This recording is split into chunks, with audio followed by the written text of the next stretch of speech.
After 2 whole years, Pharaoh dreamed that he was standing by the Nile, and behold, there came up out of the Nile 7 cows, attractive and plump, and they fed in the reed grass.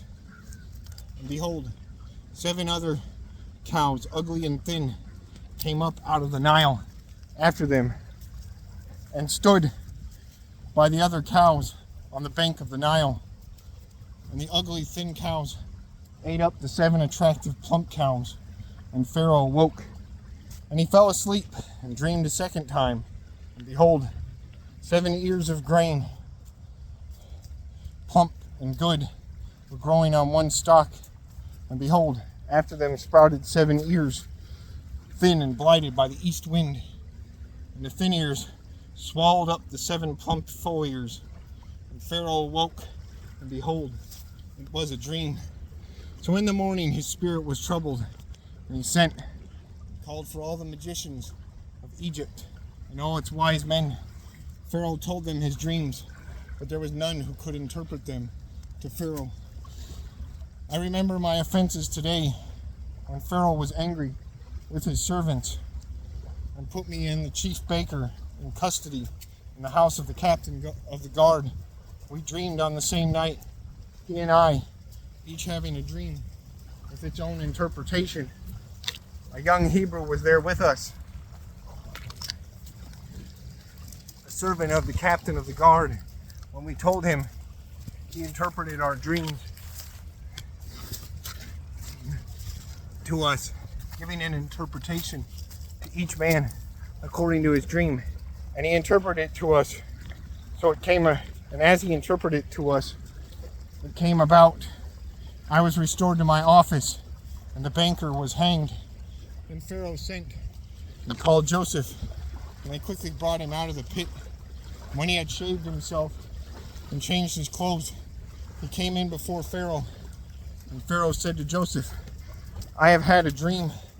There is no one who can interpret it. I have heard it said of you that when you hear a dream, you can interpret it. Joseph answered Pharaoh, it is not in me. God will give Pharaoh a favorable answer. Then Pharaoh said to Joseph, behold, in my dream, I was standing on the banks of the Nile. 7 cows, plump and attractive, came up out of the Nile and fed in the reed grass. 7 other cows came up after them, poor and very ugly and thin, such as I had never seen in all the land of Egypt. And the thin, ugly cows ate up the first 7 plump cows. And when they had eaten them, no one would have known that they had eaten them, for they were still as ugly as at the beginning.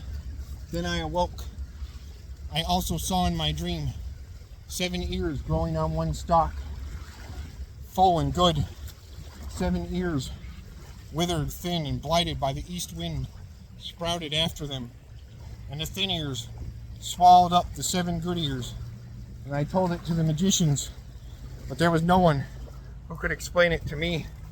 Then Joseph said to Pharaoh, the dreams of Pharaoh are one. God has revealed to Pharaoh what he is about to do. The 7 good cows are 7 years, and the 7 good years, and the seven good ears are 7 years. The dreams are one. The 7 lean and ugly cows that came up after them are 7 years, and the 7 empty ears, blighted by the east wind, are also 7 years of famine. It is as I told Pharaoh.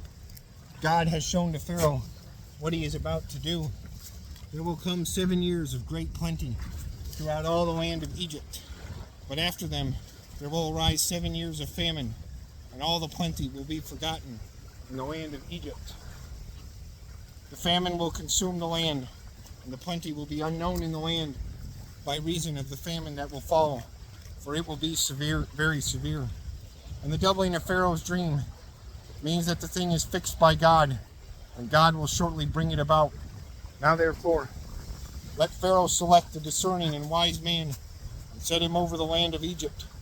Let Pharaoh proceed to appoint overseers over the land, take 1/5 of the produce of the land of Egypt during the 7 plentiful years, and let them gather all the food of these good years that are coming, and store up grain under the authority of Pharaoh for food in the cities, and let them keep it. That food shall be a reserve in the land against the 7 years of famine that are to occur in the land of Egypt, so that the land may not perish through the famine.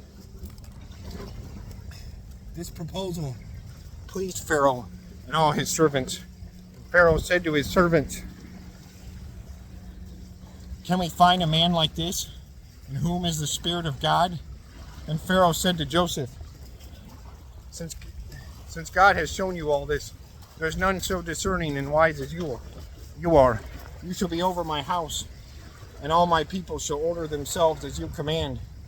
Only as regards the throne I will be greater than you." And Pharaoh said to Joseph, "See, I have set you over all the land of Egypt." And Pharaoh took his signet ring from his hand and put it on Joseph's hand, and clothed him in garments of fine linen, and put a gold chain about his neck. And he made him ride in his second chariot. And they called out before him, "Bow the knee." Thus he set him over all the land of Egypt. Moreover, Pharaoh said to Joseph, "I am Pharaoh, and without your consent, no one shall lift up hand or foot in all the land of Egypt." And Pharaoh called Joseph's name Zaphanath-Paneah, and he gave him in marriage Asenath, the daughter of Potiphera, the priest of On. So Joseph went out of the land of Egypt. Joseph was 30 years old when he entered the service of Pharaoh, king of Egypt. And Joseph went out from the presence of Pharaoh, and went through all the land of Egypt.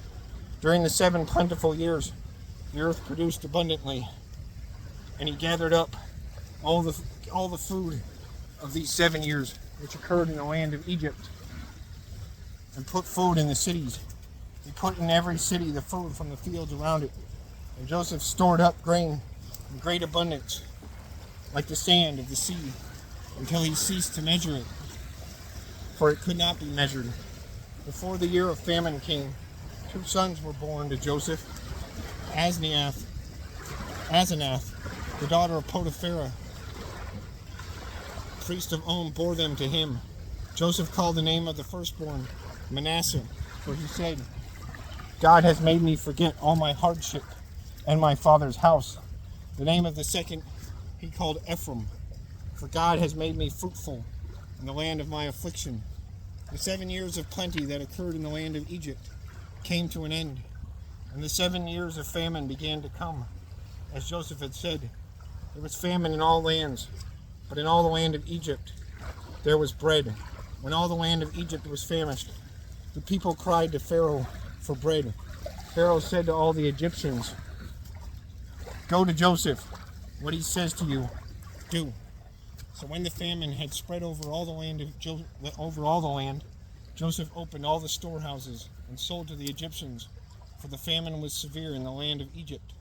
Moreover, all the earth came to Egypt to Joseph to buy grain, because the famine was severe over all the earth.